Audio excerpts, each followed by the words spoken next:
Men tarakanman. Agar bu yerga uksus yoki juda kuchli hid sepilsa, men bu joyda tura olmayman. Nafasim qisilib ketadi. Shuning uchun o'zim qochib ketaman.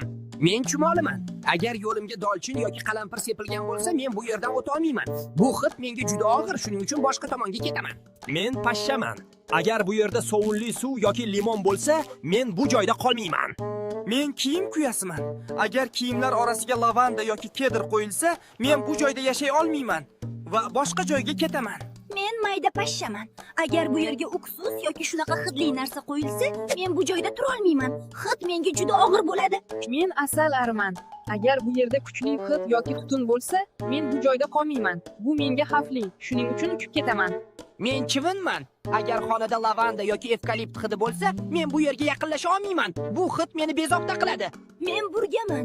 Agar bu yerga tuz yoki sovunli suv sepilsa, men bu joyda yashay olmayman. Shuning uchun sakrab tezda qochib ketaman. Men chigirtkaman. Agar bu yerda sarimsoq yoki achchiq hid bo'lsa, men bu joyda tura olmayman. Shuning uchun sakrab boshqa joyga ketaman. Men o'rgimchakman.